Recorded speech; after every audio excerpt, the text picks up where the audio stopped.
Bonjour à tous et bienvenue dans le Grand JT d'éducation. Tout de suite le sommaire. La majorité des lycées d'Île-de-France en sont pourvus. Les caméras de vidéosurveillance font partie de l'environnement des lycéens. Alors quelle est leur fonction? La région évoque plutôt des caméras de vidéoprotection. Dans les faits, qu'en est-il? On en parle dans un instant avec nos invités. Et si on levait le pied sur notre consommation des écrans en famille? C'est un challenge lancé par la campagne Moins d'écran pour voir autrement. L'objectif, réduire évidemment le temps d'écran pendant une semaine. Ce sera en deuxième partie d'émission avec notre invité. Enfin, comme chaque vendredi, les enfants ont la parole au Grand JT.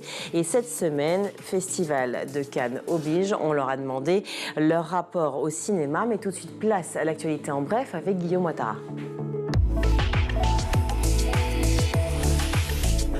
Guillaume, bonjour. Bonjour Virginie, bonjour à tous. On ouvre ce journal avec Pape Ndiaye qui était l'invité de France Bleu Lorraine. Il a tout d'abord annoncé l'envoi d'une circulaire pour garantir l'obligation scolaire jusqu'à la fin de l'année. Oui, les cours sont censés se terminer au mois de juillet pour les élèves d'écoles primaires, de maternelle, de collège et de lycée. Oui, mais voilà, depuis quelques semaines, les premiers conseils de classe du dernier trimestre ont commencé. Une situation insoutenable pour le ministre de l'Éducation nationale qui a expliqué au micro de France Bleu Lorraine ce matin qu'il souhaitait que l'obligation scolaire soit respectée jusqu'à la fin de l'année. Je vous propose d'écouter Pape Ndiaye. C'est vraiment une difficulté. Nous envoyons aujourd'hui une circulaire pour demander que les conseils de classe ne se déroulent pas aussitôt. Les conseils de classe, c'est pour le mois de juin. Et nous avons plus généralement la question de la reconquête du mois de juin. Alors pourquoi est-ce que c'est aussitôt? Les vacances sont sur la première semaine de juillet. Oui. Et là, il reste quasiment un mois et demi. Ça n'est pas souhaitable. Sans note, sans appréciation. Ça n'est pas souhaitable. Je rappelle quand même que l'obligation scolaire et l'obligation d'assiduité, elle vaut pour tous les élèves. Mais il est clair que nous avons ce problème-là, qui est ce problème du troisième trimestre et notamment celui du mois de juin.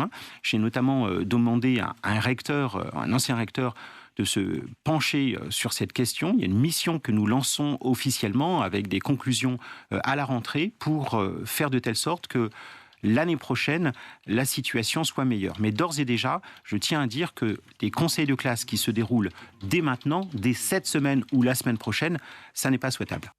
Pape Ndiaye qui a fait une autre promesse, la rentrée 2023 sera meilleure que la rentrée 2022. Eh bien oui, c'est une annonce qui va faire plaisir aux parents, aux élèves et aussi aux enseignants.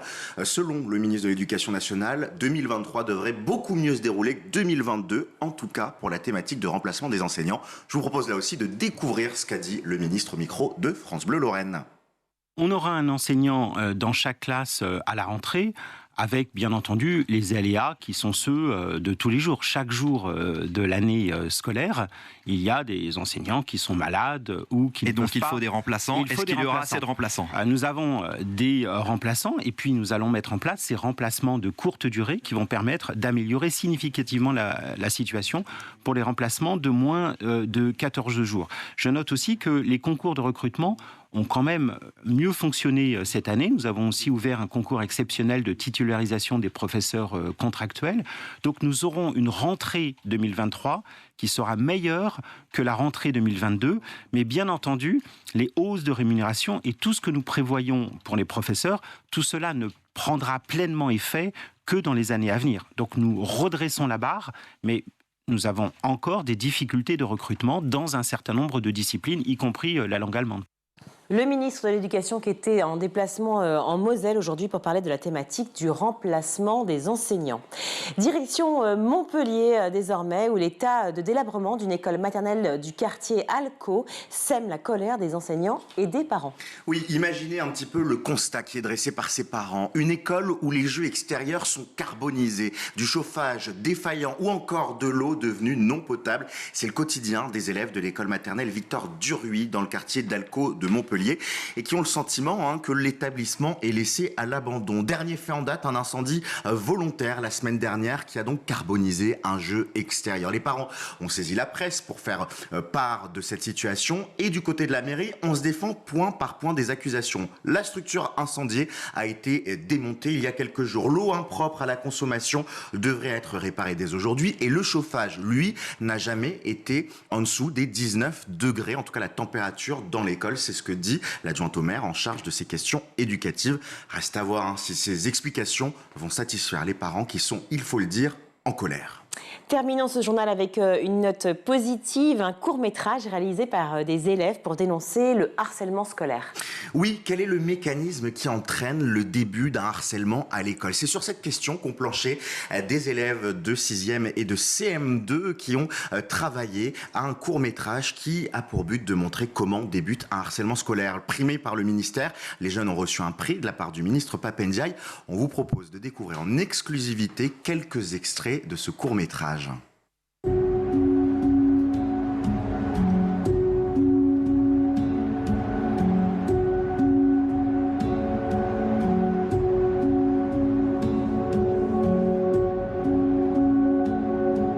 C'était une soirée chez moi. Avec Arthur, on rigolait bien, on faisait les idiots, on était les meilleurs amis.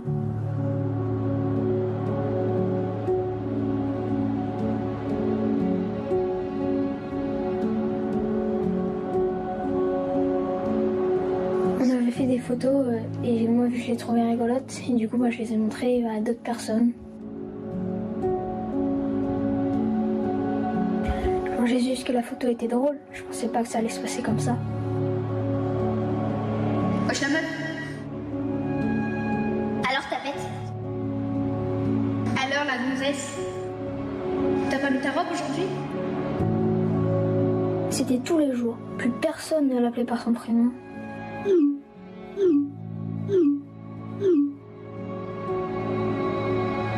Est-ce que toi aussi t'as déjà envoyé un message? Un seul message, c'est pas du harcèlement.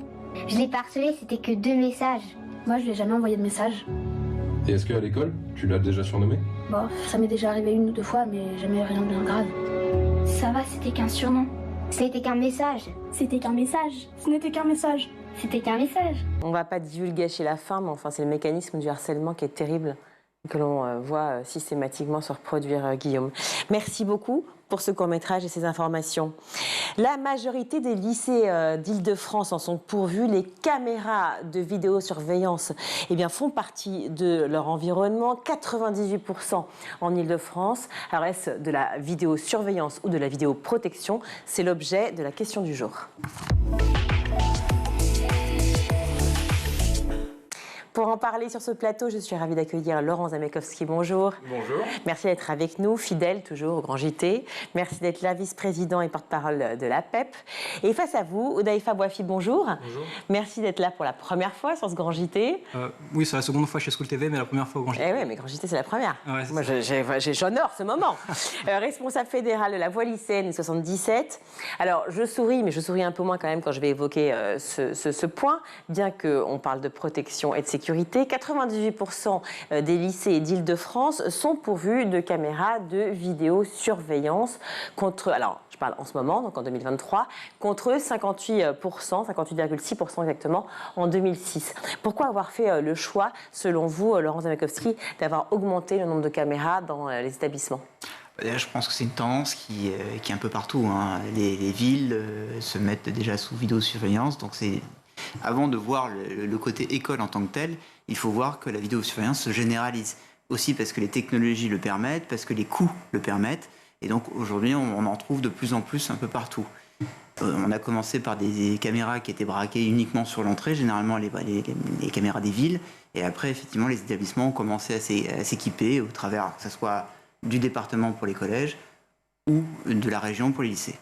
Odaïfa Bouafi, quel est votre sentiment? Est-ce qu'on se sent moins en sécurité à l'école aujourd'hui? Alors, au lycée Alors pour la vidéoprotection de manière plus précise, on a l'habitude d'en parler comme si c'était la solution pour empêcher tout débordement. Mais moi, en tant que lycéen, du coup, avec mes camarades, les gens que je côtoie au lycée de manière générale, je peux vous dire que une caméra n'a jamais empêché une incivilité ou même un débordement, étant donné que les élèves voulant faire ça, savent très bien où elles sont et savent les déjouer, quoi. Alors oui, alors justement, alors là, effectivement, vous parlez de tous les sujets qui touchent ce sujet-là, c'est-à-dire qu'il y a à la fois l'histoire de la vidéosurveillance versus vidéoprotection, et c'est là où toute la question se pose. Est-ce que nous sommes donc dans une logique de surveillance ou de protection, Laurent Zamekowski? Après, on peut effectivement, il y a une différence entre les deux sémantique. qui peut sembler importante, mais dans la réalité, le principe, c'est quand même avant tout d'assurer la sécurité. Après, le but n'est pas forcément de dire, on sait très bien que de toute façon, il faut quand même savoir une chose, c'est que les caméras, il y a déjà celles qui sont donc sur l'extérieur, braquées sur l'entrée, et il y a après les caméras qui sont dans les couloirs. Mais aucunement dans les salles de classe, aucunement dans les salles dans les cours de récréation, etc. Donc leur logique, elle n'est pas spécifiquement liée à des élèves, mais plutôt à la sécurité de l'établissement. Notamment, on a connu dans un certain nombre d'établissements des intrusions. Et c'est notamment pour, déjà, d'un côté dissuader, mais également aussi, lorsqu'il se passe des situations, ça peut être une attaque, il ne faut pas rentrer forcément dans la parano, mais ça peut arriver malheureusement. Et on a d'ailleurs des protocoles pour ça, et les caméras servent notamment pour justement tracer les choses, avertir. Il y a pas mal de possibilités. Après, la vraie question, c'est est-ce que ces caméras sont aussi correctement monitorées ? Alors, correctement monitorer, effectivement, c'est une chose, mais surtout, si on parle de ce principe-là, juste le premier argument qui est effectivement l'intrusion extérieure de quelqu'un d'extérieur. Si vraiment il veut s'introduire dans une école, maintenant qu'on a connu le drame notamment de Samuel Paty et d'autres, est-ce que réellement, celui qui a envie de s'introduire dans une école ne va pas trouver d'autres moyens de contrer justement la vidéosurveillance ? Si, bien sûr, si une personne extérieure au lycée veut s'y introduire, elle va, à mon sens, trouver une autre manière d'y entrer sans passer sous les caméras de vidéosurveillance. Vous parliez tout à l'heure du fait qu'on en mette de plus en plus. Pour moi, c'est plutôt dans une logique de surprotection, toujours faire plus, quoi. On a vu fin 2022 Valérie Pécresse qui nous annonçait la création d'un centre dans lequel convergeraient les vidéosurveillances, les vidéos, les images, les images, quoi, des 3000 caméras de surveillance dans les lycées d'Île-de-France, quoi. Je veux dire, c'est à mon sens pas très sain. Ça vient faire peser dans les lycées une sorte de défiance envers les élèves. Je trouve pas ça... Vous avez l'impression d'être espionné ? Voilà, plutôt. Et puis, on a beaucoup de lycées qui respectent pas le RGPD, quoi. Je veux dire, il y a eu, je crois qu'en 2018, c'était quelque chose comme 25 plaintes qui ont été déposées. En gros, c'était des lycées qui laissaient les caméras tourner sans arrêt, quoi. Et donc, les élèves étaient sans arrêt filmés et donc n'avaient pas de moment à eux, quoi. Ils étaient filmés lorsqu'ils mangeaient, filmés lorsqu'ils étaient dans les cours de récréation, filmés lorsqu'ils passaient dans le couloir. À tout moment, ils étaient filmés. Alors, vous le rappelez, c'est interdit, effectivement, normalement, de filmer dans la cour de récréation et à la cantine. Au niveau de la CNIL. Alors, il y a les questions du RGPD, mais c'est plutôt sur la conservation des données ou sur la collecte des données. Là, on n'est pas spécifiquement sur les données, à voir si effectivement... Vous parlez d'un transfert vers un centre, je n'ai pas entendu ça, mais clairement, ça, c'est pas possible. Je veux dire, il y a un encadrement bien clair sur l'usage de ces images et aussi une durée de conservation. Le principe, c'est quand même de sécuriser les accès et donc de ne pas justement espionner les élèves à la cantine, dans la cour ou en classe, et également les enseignants, parce que c'est la même chose.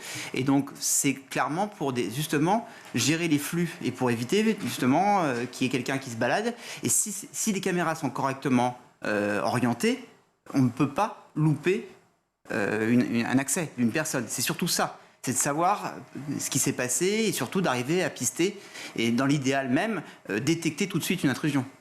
Alors, si on fait la différence entre vidéosurveillance et vidéoprotection par rapport à la CNIL, j'aurais juste pour tous ceux qui nous regardent, qui suivent, vidéosurveillance concerne des lieux non ouverts au public et soumis à la loi informatique et liberté de 78, donc une société XY, des choses privées. La vidéoprotection, en revanche, filme la voie publique et les lieux ouverts au public et sont donc soumis aux dispositions du Code de la sécurité intérieure. En fait, là où le bas blesse, et j'aimerais votre réaction à tous les deux, c'est qu'il y a un vide juridique par rapport au cadre scolaire.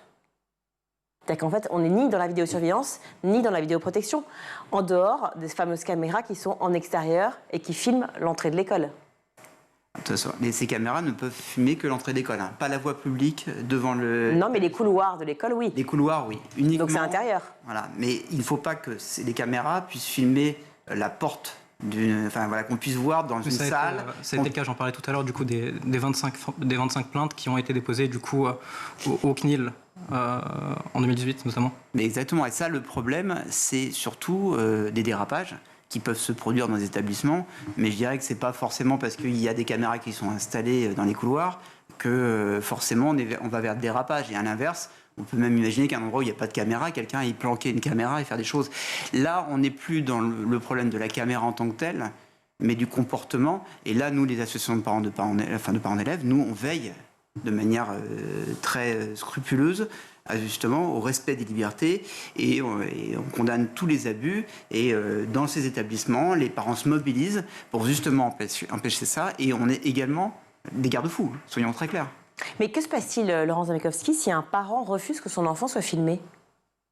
Alors, là par contre c'est un peu compliqué parce qu'effectivement on nous demande en début d'année d'avoir cette espèce d'autorisation et c'est généralement assez flou. Assez flou sur l'emplacement des caméras, assez flou sur quoi ? Non, pas sur l'emplacement des caméras, sur la demande qui est faite aux parents par rapport justement à, entre guillemets, l'image de l'enfant. Donc normalement il y a un encadrement assez clair qui doit respecter la loi, mais ça fait toujours très peur aux parents parce qu'on a l'impression de signer une autorisation avec toutes les possibilités.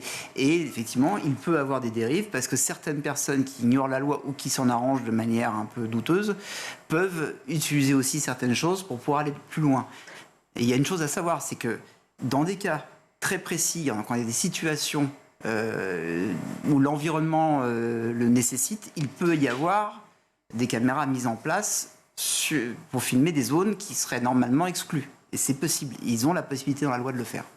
Alors, on parlait justement des lieux où, a priori, il ne doit pas y avoir de caméra. Il n'est pas censé avoir de caméra. Donc, il y a la cour de récréation, il y a les bureaux de la CPE, il y a les toilettes, il y a aussi l'approche de l'infirmerie ou de l'endroit de la psychologue de l'école. Donc, c'est autant d'endroits où les élèves ont besoin, a priori, dit-on, d'avoir une intimité. Effectivement, où on peut se réfugier, notamment en cas de harcèlement. On est mal, on a besoin de discuter avec la psychologue et donc on ne veut pas se faire filmer. Mais est-ce que ce n'est pas justement à ces endroits-là qu'on peut craindre le pire et on pourrait imaginer qu'on ait besoin de ces fameuses caméras ? Oui, alors justement, dans ces endroits-là, nous on estime que c'est pas tant aux caméras de surveillance d'assurer la sécurité des élèves, mais plutôt donc au personnel du lycée. Donc plutôt que d'investir massivement dans l'installation de caméras de surveillance, pourquoi pas employer plus d'AED ou même de CPE, même ça va à l'encontre du rôle des enseignants qui est d'assurer la protection, pas d'assurer la protection, mais d'enseigner de manière pédagogique. Éduquer en fait. Voilà, éduquer les élèves tout simplement, plutôt que d'instaurer une sorte de défiance des élèves partout où ils passent. Voilà. Alors j'entends et je pense que tout le monde est d'accord avec vous. Le problème c'est qu'évidemment il y a un problème de financement, j'imagine, et surtout il y a un problème de nombre. Déjà qu'on n'arrive pas à trouver des enseignants pour travailler. Est-ce qu'on aurait suffisamment de personnes qui se présenteraient pour assurer la sécurité d'un lycée ? Est-ce que les parents seraient d'accord avec ça ? Alors déjà, effectivement, oui. sur le côté des AED, donc des assistants d'éducation pour assurer la surveillance, on vous rejoint totalement. Aujourd'hui, il y a un manque énorme d'AED, mais pas seulement parce qu'on n'arrive pas à les recruter, mais aussi parce qu'on n'a pas cette dotation suffisante. Aujourd'hui, on se retrouve dans des situations avec des établissements qui vont accroître le nombre d'élèves et on ne demande pas pour autant le nombre d'AED. Vous imaginez que vous avez un AED parfois pour une centaine d'enfants, ce qui est impossible. On ne peut pas assurer la sécurité. Il y a des zones, par exemple, on pourrait se dire effectivement il faut les sécuriser, mais on ne peut pas les filmer, les toilettes par exemple. Des agressions aux toilettes, ça existe, oui, des agressions sexuelles, des choses comme ça. Oui, beaucoup. Par exemple, de nous, depuis pas mal d'années, on demande qu'il y ait une surveillance. Alors pas une surveillance en tant que telle, mais en tout cas un peu comme on pouvait avoir à une époque, quelqu'un qui était présent à l'entrée des toilettes, qui peut à la fois assurer la maintenance, pour qu'on ait des toilettes qui soient propres, qui soient maintenues, qu'on évite les dégradations, le vandalisme, mais également toutes les formes d'agression. Parce que c'est un lieu sur lequel, entre guillemets, c'est une forme de sanctuaire, et ceux qui veulent en profiter, souvent le font aux toilettes. Mais est-ce que les établissements auraient assez d'argent déjà ? Je parle juste sur le plan financier. Est-ce qu'ils auraient assez d'argent pour pouvoir engager ce type de personnel ? Aujourd'hui, les assistants d'éducation sont financés par l'éducation nationale. C'est une des raisons certainement pour lesquelles les régions ou les départements équipent de plus en plus en caméras vidéo pour pallier à ce manque d'AED. Et c'est ça le vrai problème. Effectivement, si on avait suffisamment de protection humaine, une bonne partie de ces caméras serait inutile. Mais aujourd'hui, donc, les collectivités territoriales viennent pallier au manque de l'éducation nationale qui ne fournit pas assez d'AED. Bien sûr. Bien sûr, on vous rejoint sur ce point-là. En effet, c'est ce qu'on pense aussi. Mais voilà, quoi, plutôt que d'insister sur cette politique de toujours plus surveiller par le remplacement d'êtres humains par les caméras, la machine, voilà, c'est ce qu'on dit. Voilà, quoi, l'éducation nationale devrait changer de politique sur ce point-là, en tout cas. Est-ce que vous ressentez, Houdaïfa Bouafi, une montée de violence à l'école, des jeunes un peu plus nerveux? Est-ce que vous pensez quand même, malgré tout, que la présence de ces caméras peut être dissuasive ou pas? Alors, à titre personnel, non. C'est pas ce que j'ai pu remarquer dans mon lycée, du moins. Et puis même, Mais vous êtes responsable fédéral de la voie lycéenne? Oui. En 77, donc 77. Vous avez forcément entendu bien sûr, bien sûr. Oui. Donc au niveau des remontées qu'on a, non, ce n'était pas le cas non plus, quoi. Mais comme j'ai dit tout à l'heure, une caméra de surveillance, un élève qui veut par exemple appuyer sur l'alarme incendie pour, je sais pas moi, sécher son contrôle, il sait où elle est la caméra, il va savoir, la dévier, voilà, quoi. C'est pas ça qui va faire que l'élève ne va pas commettre ce qu'il avait prévu de faire. Alors la privation de liberté, en quoi vous la ressentez réellement à partir du moment où il y a des caméras? Se sentir toujours surveillé, sans arrêt. Bon, bien sûr, ce n'était pas le cas tout le temps, mais comme j'ai dit, ça l'a été. Vous seriez surveillé aussi par un AED, ce serait la même chose? L'AED, on l'a pas, il ne nous a pas sous les yeux tout le temps. Je veux dire, on respire, quoi. On vit, on marche. Je veux dire, et puis, surtout, je veux dire, il y a aussi le risque zéro n'existe pas. Un établissement peut très bien se faire pirater, par exemple. On peut récupérer les images et donc, au niveau des informations personnelles aussi. Ben justement, c'est là où je voulais en venir, parce que j'insiste sur ce point, parce qu'effectivement, on ne sait absolument pas, et j'ai regardé partout sur Internet, où vont ces images. On n'arrive pas à avoir vraiment d'informations là-dessus. Ces images sont récupérées par l'établissement, a priori. On n'a que des a priori qui sont écrits. Qu'est-ce qu'ils en font? Comment c'est traité? Par quelle voie elles passent? Est-ce que c'est sécurisé? On n'a pas d'informations. Est-ce que vous avez des informations là, vous avez aussi là-dessus? Le principe, c'est que c'est un réseau interne, donc il n'est pas connecté à l'extérieur, et il y a une durée de conservation des enregistrements. Combien de temps? Je crois que c'est 15 jours, mais je ne suis plus très sûr, donc je ne vais pas m'avancer sur le chiffre. Il faut se dépêcher alors pour pouvoir effectivement porter plainte si jamais il y a quelque chose. Mais souvent, il y a le problème. 15 jours, c'est rien. On se trouve dans des situations, dans certains cas, où effectivement les images ont déjà été écrasées. Ça sert à quelque chose alors? Donc après, on a eu en revanche des conseils par exemple de discipline, avec par exemple des alarmes tirées, et dans lesquelles néanmoins on voit un élève le faire. L'alarme tirée, c'est pas bien, on le sait, on le répète évidemment, forcément pour le déroulement de l'apprentissage des cours, etc. C'est pas bien. Mais enfin là, on parle de choses bien plus graves, c'est-à-dire d'intrusion effectivement terroriste, de grosses bagarres très violentes, de harcèlement, enfin de choses qui arrivent aussi au sein de l'école. À ce moment-là, si au bout de 15 jours les images sont effacées, si on n'a que 3 axes qui sont filmés sur 15 axes disponibles, la question encore une fois se pose. Et surtout, encore une fois, est-ce que vous avez, entendu parler, Houdaïfa Bouafi, de effectivement ce traitement d'images, parce que ces images-là, elles peuvent être piratées et se retrouver sur des sites malveillants, sur des sites pornographiques ou pédophiles. Par exemple, on a un lycée dans 78 qui s'est tout récemment fait pirater, qui avait des caméras de surveillance. Bon, on ne sait pas si les images ont été récupérées ou non, mais bon, voilà, c'est un parfait exemple de ce qui peut arriver quand un pirate a accès aux informations d'un lycée, et donc en l'occurrence des caméras de surveillance. Mais non, nous, on n'a jamais, on nous a jamais communiqué là-dessus, donc sur ce que devenaient les images, quand est-ce qu'elles étaient écrasées, ni ce qu'on en faisait. Enfin, du moins, ça ne nous est pas communiqué. On parlait des caméras de surveillance qui sont dans les villes. Vous savez qu'il est légal de récupérer, en tant qu'individu, toutes les images nous concernant sur, effectivement, nos agissements, nos balades dans Paris ou ailleurs. Vous étiez au courant de ça? Non, pas du tout. Je l'apprends. Voilà. Est-ce que vous étiez au courant de ça? Oui. Donc ça veut dire quoi? Ça veut dire qu'en fait, tout le monde a accès aux images de tout le monde. Se pose la question de savoir si, effectivement, au sein d'un établissement, on est protégé ou pas. Alors déjà, effectivement, en théorie, normalement, on ne devrait pas... Enfin, s'il y a une situation qui est quand même extrême, on n'attend pas 15 jours. Donc, enfin, en tout cas, j'ose espérer. Parce que si.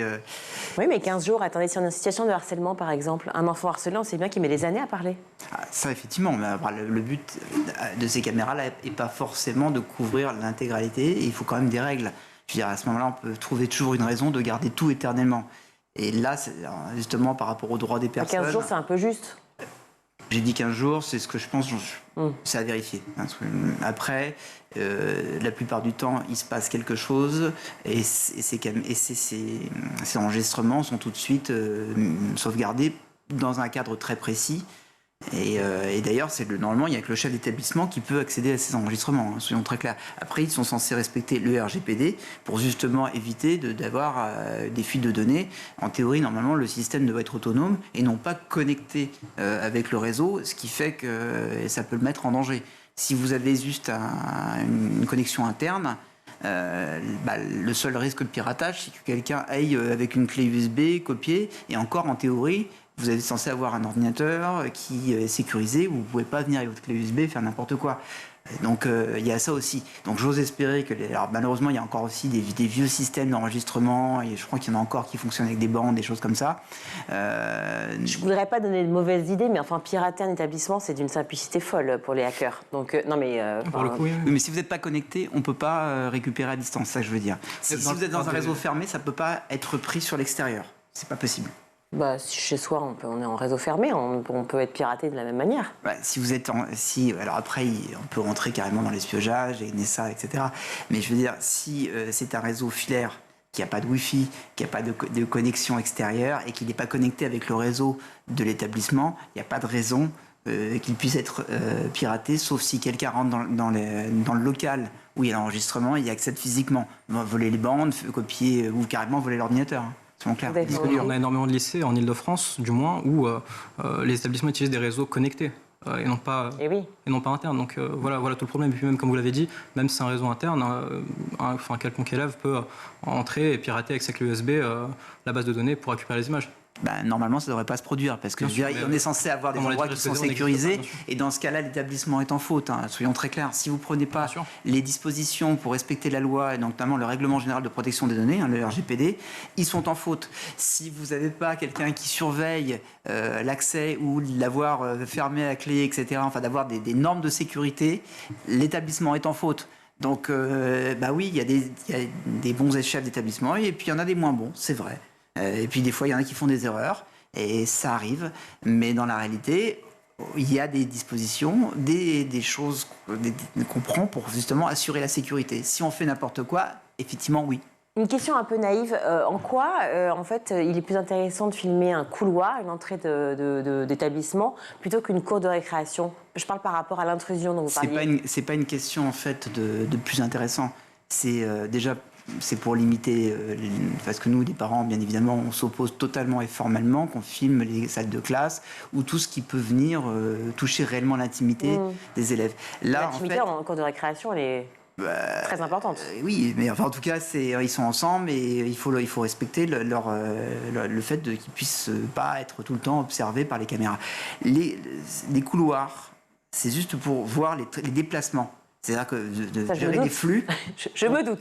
Donc c'est à la base le fait d'entrer dans l'établissement et en fait de pouvoir tracer. Mais c'est la même chose que ce que vous avez dans les villes par rapport aux rues, les caméras que vous pouvez trouver dans les croisements et ainsi de suite. Le but, c'est que vous ne filmez pas la boutique de fleurs, ou vous ne filmez pas le guichet automatique, etc. Vous filmez les flux de manière à ce que justement on limite au maximum le côté intrusion. Ce regard des caméras. Après, maintenant, on est de plus en plus aussi sur des systèmes automatiques qui détectent des choses. Après, on arrive un petit peu dans des domaines qui peuvent faire peur, oui. Outre l'idée d'avoir davantage d'AED, mais ça, on le sait, il faudrait avoir des moyens humains et financiers supplémentaires. Oudaifa Bouafi, est-ce que vous avez une solution à apporter pour contrer, parce que finalement, c'est une question aussi... tout simplement de société, qui est plus violente aujourd'hui, ou en tout cas on a besoin de se sécuriser d'une certaine manière, alors de se protéger. Est-ce que vous avez une solution par rapport à ça? Bien sûr, plutôt, je veux dire, investir dans une politique de prévention que de défiance, comme j'ai dit tout à l'heure. Voilà. Donc, former les professeurs à tout ce type de problèmes, les AED et les CPE notamment. Et puis les élèves, peut-être trois cours effectivement de MC qui concernent effectivement l'éducation par rapport au respect, au consentement, tout ça. Est-ce que vous pensez que c'est suffisant ? Non, vous dites 3 cours, parfois on les fait même pas. Je veux dire, on fait de l'histoire à la place, étant donné le temps restreint pour finir les programmes. Mais oui, bien sûr, c'est ce qu'il faudrait faire, allonger cette durée d'enseignement par rapport à ça. Une solution, Laurent ? Solution, on revient quand même sur le personnel. Je pense que la présence humaine, la présence des adultes, c'est la première chose. Après, effectivement, on peut renforcer les formations, mais là, on parle déjà beaucoup de formations à faire pour les enseignants. On a du mal à en trouver. Donc déjà, commençons aussi par recruter des AED. C'est possible quand même. Il y a quand même moins de difficultés que pour trouver des enseignants. Donc effectivement, on a besoin d'AED. Il y a des établissements qui ont aujourd'hui la sécurité est en péril. Et voilà, on ne peut pas imaginer qu'il y ait aussi peu d'adultes pour gérer autant d'élèves. Mais un truc tout bête, lorsqu'on a eu les problèmes notamment avec les transports scolaires ou les grèves, etc., quand vous avez des élèves qui arrivent devant l'établissement en dehors des périodes d'entrée traditionnelles, on ne peut pas les laisser entrer. Pourquoi ? Parce que les AED ne sont pas forcément disponibles. Et donc, on n'en a pas assez pour tout gérer. Donc, en fait, ils ouvrent et ils ferment à des heures précises, pas seulement parce qu'il faut laisser les élèves pour leur donner une leçon dehors, mais aussi pour des raisons de sécurité, parce qu'ils n'ont pas assez d'AED pour le faire. Laisser les élèves dehors, je ne sais pas si c'est très sécurisé. Mais bien sûr, et c'est pour ça que nous, les parents aujourd'hui, on n'arrête pas de dire... c'est encore pire, non ? C'est juste pas possible de laisser les élèves dans la rue. Alors déjà, pour les lycéens, c'est quand même un problème, mais vous imaginez que ça arrive malheureusement, dans certains cas, beaucoup plus rares, parce qu'ils font beaucoup plus attention, mais ça peut arriver, et notamment, on l'a vu dans les périodes de grève, ou les périodes de problèmes de transport, etc., avec des collégiens qui étaient bloqués dehors, et ça peut faire une certaine latence. Dans certaines zones, ça peut être très compliqué, et donc c'est très inquiétant. Alors, pour tout vous dire, moi je ne savais même pas qu'il y avait certains lycées où il y avait assez d'AED pour laisser ouvert le lycée tout le temps. Il y en a pas. Voilà. Donc, Ça arrive. Certains ont de la chance. Merci beaucoup en tout cas d'avoir été avec nous. Merci Hudhaifa Bouafi. Je rappelle que vous êtes responsable fédéral de la voie lycéenne 77. Vous êtes à quel niveau là ? Je suis en première. Première ? Bon, bravo. Bonne chance pour tout le reste. Merci. On vous souhaite bonne réussite. Laurent Zamekowski, vice-président et porte-parole de la PEP, merci d'avoir été avec nous sur le Grand JT. Comme d'habitude, c'est un plaisir. On marque une courte pause, on se retrouve.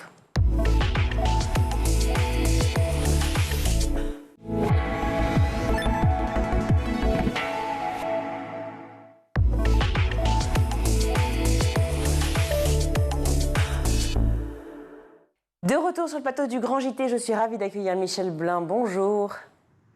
Bonjour. Merci d'être avec nous. Vous avez lancé la campagne Moins d'écrans pour voir autrement, pour diminuer le temps et bien sûr des écrans afin de mieux apprécier les moments en famille, le sport, les livres de cuisine. C'est ce que vous écrivez en tout cas sur le site. Racontez-nous pourquoi vous avez créé ce défi. Alors déjà, nous avons été inspirés par le défi de la dizaine qui est mené au Québec depuis 2003. Et nous avons créé donc le défi Moins d'écran pour voir autrement. Je crois qu'il nous est impossible de faire l'impasse sur le fait que les écrans font partie intégrante aujourd'hui de la vie d'un grand nombre de familles. Il est important de questionner justement la place de ces interactions familiales, des relations parents-enfants, et ce, aujourd'hui d'ailleurs dès le plus jeune âge. On parle de technoférence, technoférence parentale qui consiste justement à être interrompue régulièrement par tout un tas de notifications, et cela va influer bien sûr sur à la fois l'attention conjointe mais aussi l'attachement sécure. Et par ailleurs, on sait aussi que le numérique intensifie les modes de sociabilisation. C'est un moyen supplémentaire d'aller vers l'autre. Alors cependant, il est vrai que les outils numériques répondent aussi à des désirs immédiats, et de ce fait, des fois, nous poussent à prolonger leur utilisation jusqu'à parfois l'incontrôlable. Alors, sur l'histoire du rapport de cause-conséquence, en fait, je me demandais si les écrans n'étaient-ils pas finalement le refuge le bouc émissaire, je dirais même, de ces familles qui finalement n'échangent plus vraiment entre elles, n'ont plus la communication qu'elles avaient auparavant, et effectivement se réfugient sur les écrans, et on impute aux écrans cette responsabilité. Oui, alors C'est vrai que déjà, c'est un enjeu de santé publique, hein. C'est vrai que les familles sont désemparées parce que tout s'accélère, hein. Je veux dire, on parlait il y a quelques années de Facebook, on est vraiment sur d'autres réseaux sociaux, les jeunes sont sur d'autres réseaux sociaux. Et donc, les familles ont des fois des difficultés. Alors, pour certaines, parce qu'elles n'ont pas baigné dedans, tout simplement. Et puis, pour d'autres, parce qu'effectivement, ça s'accélère. Donc, l'objectif aussi de ce projet, de cette campagne, c'est d'accompagner les familles dans les usages numériques que font leurs enfants, mais surtout leur permettre de retrouver des temps par enfant. C'est la raison pour laquelle nous sommes engagés sur la région PACA-Corse avec plusieurs partenaires, hein, que ce soit l'éducation nationale, bien évidemment, qui est notre partenaire prioritaire, mais aussi l'agence régionale de santé, les collectivités, les institutions de façon globale, le monde associatif, pour, sur cette semaine-là, être tous ensemble pour diminuer son temps d'écran, les parents y compris, bien évidemment, et puis profiter de ce que nous proposent effectivement les acteurs locaux, alors les clubs de sport, mais aussi les clubs de musique, voilà, tout un tas d'activités qu'on n'a pas forcément, on ne connaissait pas forcément, mais ça va nous donner justement prétexte à connaître. Donc plusieurs événements qui ont lieu sur toute la région PACA et Corse pour justement faire découvrir ces partenaires locaux qui sont à la disposition des familles pendant toute la semaine. Donc ça veut dire des spectacles aussi, c'est au niveau des arts que tout va se jouer et du sport ? Oui, alors il va y avoir de l'initiation à la musique, il va y avoir des concerts, il va y avoir donc des jeux en bois, il va y avoir un grand jeu justement Horizon Game, donc un grand jeu géant, hein, un jeu de loi, où les familles vont pouvoir donc répondre à un certain nombre de questions et du coup évoluer sur ce tapis. Donc voilà, c'est vraiment partager un bon moment, il faut que ça reste ludique, mais aussi redonner envie aux familles de prendre plaisir à jouer avec leurs enfants. Alors la campagne s'appelle évidemment Moins d'écran pour voir autrement. Vous le disiez, hein, c'est aussi une façon d'aller vers les spectacles, vers les concerts, l'art de manière générale, le sport, sortir, échanger, discuter. Mais je me demandais si ce n'était pas le côté plutôt voir autrement les écrans que de voir moins. C'est-à-dire les utiliser différemment. Oui, tout à fait. Donc, déjà, il faut faire la différence entre le numérique éducatif et le numérique de consommation, hein. Donc, c'est vrai qu'aujourd'hui, à l'école, dans sa vie scolaire, au travail, on utilise tous le numérique. Donc, c'est important aussi d'éduquer plutôt qu'interdire, hein. Je crois que c'est ça qui est important. Et voir autrement, c'est surtout qu'est-ce que les écrans nous empêchent de faire. Il ne faut pas que les écrans nous empêchent de sortir, voilà, de profiter effectivement de ce que la vie nous propose. Et c'est là-dessus qu'il faut voir les écrans autrement. C'est-à-dire, on doit plutôt les utiliser en termes d'outils, mais ne pas les subir. C'est quand on les subit, effectivement, que ça pose une problématique. D'autant qu'ils vont être filmés, si j'ai bien compris. Ils vont être filmés ? Oui, il n'y a pas une séquence, genre, alors j'ai mal été informée, mais il n'y a pas une séquence film pendant la semaine en question où on propose un film. Si ? Oui, tout à fait, oui, oui. Donc l'idée, effectivement, c'est qu'on puisse, pendant cette semaine aussi, réaliser un petit film avec les jeunes, parce que, comme je vous ai dit, les écrans sont aussi vecteurs d'apprentissage créatif. Donc l'idée, c'est comment on les utilise autrement, ces écrans. C'est-à-dire pour imaginer, créer et communiquer, voilà, c'est important. Donc c'est leur donner d'autres orientations et dire que les écrans, c'est pas uniquement les réseaux sociaux, c'est aussi autre chose. Voilà, les écrans, c'est aussi se filmer, se raconter, avoir confiance en soi, comprendre et échanger par l'autre. Est-ce qu'il y a des thématiques qu'on va retrouver précisément pendant cette semaine, notamment par rapport au film que vous proposez de faire ? Alors, des thématiques, oui, on va aborder la question des réseaux sociaux, c'est-à-dire on part d'une bande dessinée qui s'intitule La famille Horizon et qui présente des scènes de la vie du quotidien. Et les jeunes s'inspirent justement de ces scènes de la vie du quotidien pour pouvoir en échanger avec leur famille. Voilà, je crois que le temps d'écran, c'est pas uniquement les jeunes, c'est aussi des fois papa, maman, effectivement, qui passent beaucoup aussi de temps sur les écrans. Et comment ensemble, on peut co-construire nos journées, puis nos week-ends aussi, comment ensemble, on va se redécouvrir et on va partager des temps ensemble. D'ailleurs, pour ceux qui sont un peu perdus, parents comme enfants, vous proposez des livrets d'activités. Oui, alors ce petit livret donc voilà que je vous présente là, hein, moins d'écran pour voir autrement, c'est un petit livret donc qui a été distribué auprès de 17 000 élèves. Donc dans ce petit livret, on retrouve des activités donc à faire à l'intérieur et à l'extérieur, et ces activités bien sûr sont à faire en famille. Et ensuite donc lorsqu'ils vont venir sur les événements, ils vont pouvoir donc tamponner la petite carte qui va indiquer qu'ils ont fait l'ensemble des activités qui leur sont proposées pour pouvoir avoir une petite récompense. Est-ce que vous connaissez exactement le temps d'écran en fait qu'il faudrait avoir au maximum par jour, maximal? Je ne sais pas si je suis très claire, mais est-ce qu'il y a un temps d'écran à respecter par jour et en fonction de l'âge? Alors, tous les rapports convergent dans ce sens. On ne parle plus vraiment de temps d'écran aujourd'hui. Alors, bien évidemment que si on est 5-6 heures par jour, c'est énorme, et surtout en fonction de l'âge des enfants. On a vu dans la dernière étude donc, de la Fondation pour l'enfance que chez les jeunes enfants, le temps d'écran était de 3h11 par jour. Alors qu'effectivement, on dit pas d'écran avant 3 ans. En tout cas, l'idée, c'est pas de toujours être dans le négatif, mais comment on peut diminuer effectivement les écrans au moins chez les jeunes enfants. Alors c'est pas le temps, mais c'est surtout ce que les écrans empêchent, c'est-à-dire que est-ce que effectivement ça va m'empêcher d'aller m'amuser avec mes copains? Est-ce que ça va m'empêcher de faire une sortie avec mes parents? C'est tout ça qui est à prendre en compte. Est-ce que du coup les écrans ne vont pas permettre d'avoir une très bonne scolarité? Est-ce que ça va générer chez moi un absentéisme? Voilà. Qu'est-ce que les écrans empêchent de faire? Je dirais que au niveau des écrans, on a tendance à se focaliser sur les écrans. Il faudrait plutôt se détacher des écrans et parler d'usage. Hein. Voilà, c'est important de parler d'usage parce que on a eu hier l'étude donc de l'Arcom qui fait apparaître donc l'augmentation aussi de la consultation des sites pornographiques chez les jeunes, notamment chez les moins de 18 ans, avec une augmentation de 36% sur ces 5 dernières années. Donc il faut qu'on se détache de cette question des écrans pour se recentrer sur la question des usages. À une époque, Michel Blin, où 85% des métiers seront numériques d'ici 7 à 8 ans, d'ici 2030, comment on peut vraiment parler de détachement des écrans alors qu'on va aller vers des métiers de plus en plus numériques? C'est un sujet très important parce qu'aujourd'hui, c'est vraiment la question du numérique, c'est un secteur en tension.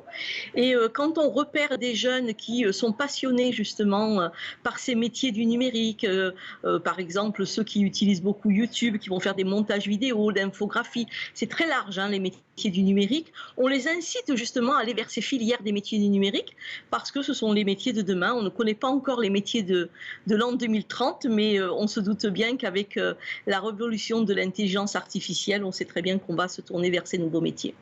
Merci beaucoup Michel Blin d'avoir été avec nous sur le Grand JT. Je rappelle que vous lancez la campagne Moins d'écran pour voir autrement, une campagne qui sensibilise justement sur le temps d'écran et surtout sur le lien avec la famille, les amis, avec l'entourage pour préserver voilà, son attrait pour différentes activités extérieures aux écrans. Merci à vous d'avoir été avec nous. Allez, tout de suite, c'est l'heure de retrouver la chronique Regard d'enfants. Cette semaine, on les a interrogés sur le cinéma, forcément, Festival de Cannes oblige. J'aime aller au cinéma parce que on mange des bonbons pendant le film, mais aussi parce qu'on passe de bons moments. Oui, j'y vais de temps en temps avec mes parents. J'aime bien aller au cinéma avec mes parents. Alors oui, moi j'aime bien le cinéma parce qu'il y a un grand écran, le son il est beaucoup plus fort et je vis plus le film. Le premier film que j'ai vu, c'était un film avec des goélands. Je m'en souviens plus quel âge j'avais, mais ça m'avait fait peur. Le premier film, c'était La Reine des Neiges 2. Alors, je sais plus trop, mais je pense que c'est Maman, j'ai raté l'avion.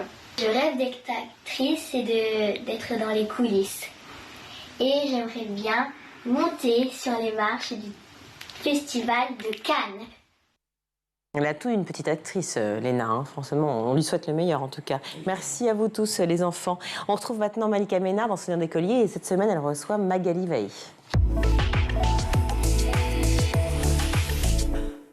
Si tu le veux bien, on va attaquer la dernière partie de l'émission, qui est vraiment focus sur l'école. L'école, bon, tu l'as quittée il y a un petit moment quand même. Ouais, il y a 18 ans. Il y a 18 ans. Il y a quelques années. Mais tu as une fille qui est en plein dedans. C'est ça. À quel âge? 11 ans et demi, première année de collège. Et justement, alors, quel regard tu portes sur l'école d'aujourd'hui? Alors, je sais pas, j'ai du mal à faire le parallèle, la différence entre moi à l'époque et ma fille aujourd'hui. Je trouve qu'il n'y a pas tant de choses que ça qui ont changé. Ok. Parce qu'ils sont quand même assez coucounés. Des fois, il ne faut pas mettre de notes parce que ça peut blesser certains. Dans le Loir-et-Cher, à côté de Blois. Ouais, ok, elle est scolarisée là-bas. Et puis, donc, il ne faut pas mettre de notes parce que certains peuvent mal le prendre. Enfin, en tout cas, il y a moins de pression que pouvait y en avoir, nous, à notre époque? Ouais, je pense.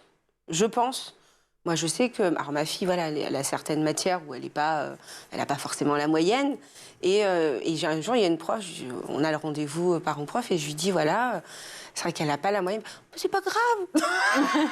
C'est pas grave. Pour l'instant, il n'y a rien de dramatique. Moi, à l'époque, je me serais engueulée. Elle lui a dit, c'est pas grave. Oui. On redouble plus, quoi, en fait. Ah non, et puis, ouais, c'est ça, on redouble plus. On nous a bien fait comprendre que, en tout cas, 6e, 5e, 4e, sauf grand cas exceptionnel, il n'y avait plus de redoublement. Et la primaire, c'était pareil. Ça stigmatise plus les enfants? Ouais, mais moi je me dis, je pense que pour certains enfants, ça peut être un handicap de ne pas redoubler. J'ai déjà redoublé, donc je sais ce que ça fait. C'est au contraire, c'est mieux, c'est reculer pour mieux sauter. On comble les lacunes, et donc des fois, je pense que le redoublement est nécessaire. Il ne faut pas en abuser, mais je pense que c'est nécessaire. Donc qu'est-ce qu'il faudrait changer selon toi? Un peu plus de rigueur, de dureté? Ouais, je pense qu'il faudrait vraiment juger au cas par cas et pas dire on ne redouble pas. Parce que on peut pas. Pour le retour du redoublement, alors. Ouais, mais le truc, c'est que les redoublements existent toujours. Mais plus fort. Mais ouais, moins de laxisme là-dessus. Si vraiment il y a besoin, il faut le faire, je pense. Ça aide l'enfant. L'école de demain, tu la vois comment? C'est compliqué. Futuriste, traditionnel. Non, je pense qu'il faut garder le côté traditionnel de l'époque, avec le respect du professeur. Avec l'écoute, ça c'est quelque chose de très important, je pense, que nous on avait certainement plus à l'époque.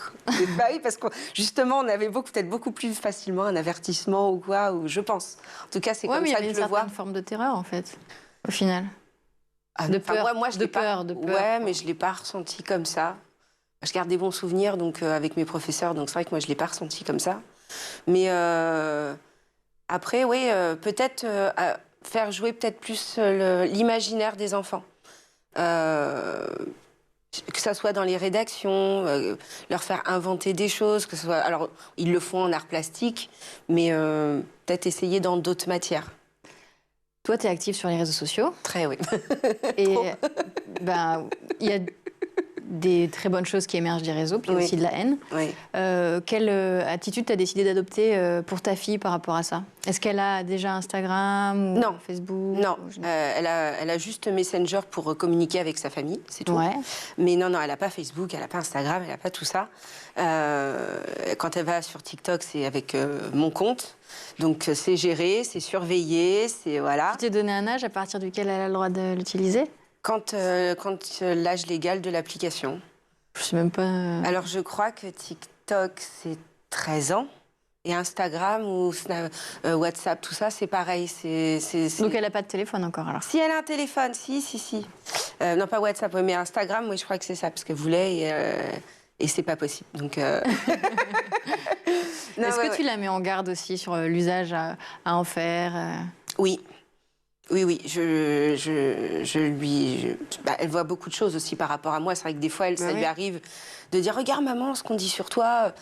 Donc, je lui montre que c'est pas grave. Mais à son âge, on ne le gère pas forcément de la même manière. Je peux comprendre. Donc, c'est à moi d'être présente, de surveiller et de lui inculquer aussi la tolérance, le respect des autres dans la vie de tous les jours et sur les réseaux sociaux, et pas forcément dévoiler toute sa vie non plus. Voilà, pouvoir avoir son jardin secret aussi, c'est important. C'est déjà la fin de l'émission. Déjà, ouais. Merci beaucoup d'avoir partagé tous tes souvenirs avec nous. Moi, merci à toi. La semaine prochaine pour un nouveau numéro de Souvenirs d'écoliers sur School TV. À bientôt. Le retour donc de Guillaume sur ce plateau pour lancer le zap, justement, je vous laisse le faire à chaque C'est vrai. ça va être dingue, ça va être fou. C'est trop bien. Le meilleur de School TV, c'est tout de suite dans le zap. Avant de parler effectivement du système éducatif au Mali, est-ce que tu peux nous parler un petit peu du pays ? Exactement. Alors le Mali est un État d'Afrique de l'Ouest, frontalier de la Mauritanie, de l'Algérie, du Niger, du Burkina Faso ou encore de la Côte d'Ivoire. La capitale, monsieur ? Bamako. Ouais, vous êtes trop fort. J'ai commencé par ça. Oui, tu l'as entendu.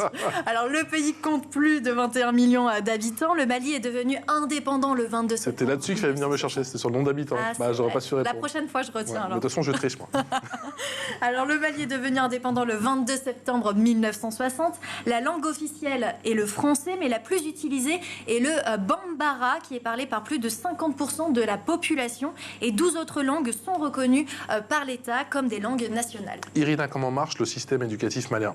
Alors à partir de 3 ans jusqu'à l'âge de 6 ans, c'est l'enseignement préscolaire avec les jardins d'enfants, donc la maternelle. Il y a ensuite l'enseignement fondamental qui est constitué depuis 2010 en un cycle de 9 ans divisé en 2 parties. Donc à l'âge de 7 ans, les élèves ont un premier cycle de 6 ans de l'enseignement fondamental, donc de la première année à la 6e année qui correspond chez nous au primaire, puis un deuxième cycle de 3 ans de la 7e à la 9e année qui correspond chez nous au collège. Les élèves doivent passer un certificat de fin d'études à la fin du premier cycle pour passer au second, et lors de la 9e année, les élèves passent le diplôme d'études fondamentales. Les élèves entrent ensuite dans l'enseignement secondaire. Il existe le lycée général de la 10e à la 12e année et qui est sanctionné par le baccalauréat, et il existe aussi l'enseignement secondaire technique sanctionné par un bac technique. 3 millions d'enfants, 3 millions de jeunes Maliens ont fait leur rentrée cette année. Exactement, la rentrée a eu officiellement le 3 octobre dernier et environ 3 millions d'enfants ont repris le chemin de l'école. Pourtant, en octobre dernier, plus de 1700 écoles étaient encore fermées en raison de l'insécurité et plus de 500 000 élèves n'ont pas pu faire leur rentrée. Il y a des réussites mais aussi des échecs, des difficultés. Quelles sont-elles ? Alors plus de 2 millions d'enfants âgés entre 5 et 17 ans ne vont pas à l'école. Plus de la moitié des jeunes âgés de 15 à 24 ans sont analphabètes. Alors les filles et les enfants des familles les plus pauvres sont les plus exposés au décrochage scolaire. 73,8% des filles sont inscrites dans l'enseignement primaire contre 85,8% des garçons. Seulement 15% des filles atteignent l'enseignement secondaire contre 21% des garçons. Ce taux élevé de décrochage scolaire ou de non-scolarisation au Mali est dû à la pauvreté des familles, des enfants qui doivent quitter l'école pour travailler et subvenir aux besoins de leur famille, le mariage d'enfants, l'insécurité. Et il y a également un manque d'écoles, l'absence d'enseignement qualifié et de manuels scolaires. Et la grande majorité des élèves de 5e année ne maîtrisent toujours pas les bases en mathématiques et en lecture. Le but des soft skills, les soft skills, ça sert à quoi ? À être meilleur qu'avant ? Alors, pour moi, oui, ça sert à être meilleur qu'avant parce que déjà, ça sert à être plus à l'aise. Or, on le voit assez souvent, quand on est à l'aise dans ce qu'on fait, quand on se sent aligné avec ses ressources, avec ses objectifs, ça va assez facilement en fait. Les soft skills, ça sert aussi, et en priorité à ça, à permettre à chacun d'accéder rapidement à ses ressources, voire d'en trouver d'autres. C'est soi en mieux en fait ? C'est être soi, une version améliorée de soi-même ? C'est une façon plutôt, c'est soi de manière libérée en fait, sans les croyances limitantes, sans les blocages émotionnels, sans toutes les petites choses qu'on a apprises mais finalement héritées plus que choisies, qui nous bloquent au quotidien. Jean-Marc, d'un point de vue scientifique, quand on parle de soft skills, de compétences douces, enveloppantes, émotionnelles, comportementales, on parle de quoi exactement ? J'ai envie de dire qu'on parle de l'humain. On parle de l'humain parce que les soft skills, effectivement, c'est un terme générique pour évoquer ce que l'on a tous, ces compétences comportementales, spontanément. Et ici, il s'agit peut-être sans doute plus d'aller vers une manière d'amener les personnes à développer ces compétences qu'ils ont déjà ou à découvrir de nouvelles compétences qu'ils n'ont pas encore. Léonard Farcy, 23 ans. Et la Bretagne, ça l'a gagné il y a très très longtemps apparemment. Alors il habite à l'année en Essonne, mais il est toujours venu passer ses étés en Bretagne, au Cap Fréhel, là où vit une partie de sa famille. Il adore cet endroit et il en est certain, c'est là-bas qu'il veut vivre plus tard. Il est donc allé voir le maire de Plévenant pour lui proposer un marché assez étonnant. Vous financez mes études de médecine en région parisienne et je viens m'installer comme médecin généraliste dans le village pendant minimum 7 ans. Donc il a eu l'idée, parce que le coût de la vie et de ses déplacements en Ile-de-France devenait difficilement supportable financièrement, et ce, malgré sa bourse. Il a donc passé ce marché avec le maire qui a bien sûr accepté.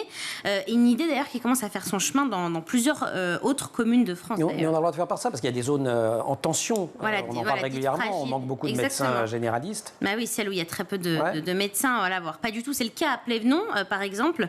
Les collectivités territoriales peuvent donc apporter une aide financière pour inciter les jeunes médecins à s'installer dans ces communes, parce que les déserts médicaux en France ont atteint un niveau très inquiétant.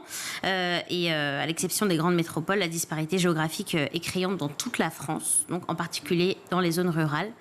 Donc, chouette initiative. Dans quelques années, Plévenant aura son généraliste. Exactement.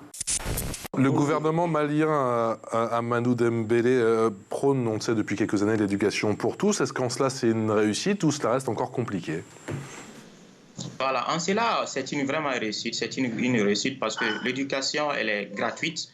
Depuis la première année chez nous, la première année fondamentale chez nous, jusqu'à la licence universitaire. Donc maintenant, tous les enfants, c'est-à-dire, peuvent aller à l'école publique maintenant, et cette école publique, c'est-à-dire, elle est gratuite et partout au Mali.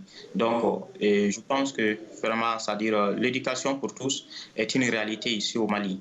L'égalité ici au Mali, cette densification, cette massification, effectivement, à l'école, concrètement, on la gère comment quand il y a cet afflux d'élèves? Voilà, donc très généralement au niveau des écoles publiques, donc l'État recrute les enseignants chaque année.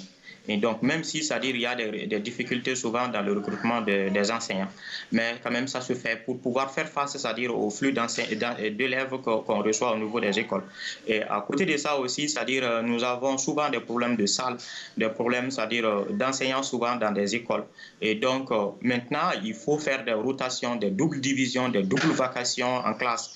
Donc, souvent, c'est-à-dire, dans une classe, par exemple, de première année, on met les élèves de la première et de la deuxième année ensemble. On appelle ça, c'est-à-dire, au niveau, c'est-à-dire, du fondamental, ça, c'est la double division. Donc, la double vacation, vous allez voir, c'est-à-dire le regroupement des enfants en cohortes, le cohorte A et le cohorte B. Donc, les cohortes vont, c'est-à-dire le cohorte A part, c'est-à-dire le matin de 8h à midi. Et maintenant, à partir de 14h, le cohorte B part, c'est-à-dire occuper la salle. Et ça trouve que, c'est-à-dire, le cohorte A fini les cours. Donc, ce qui est vraiment intéressant, parce que ça permet, c'est-à-dire, de donner la chance à tous les enfants pour qu'ils puissent vraiment, c'est-à-dire, avoir le peu qu'ils soient, c'est-à-dire en matière de scolarisation.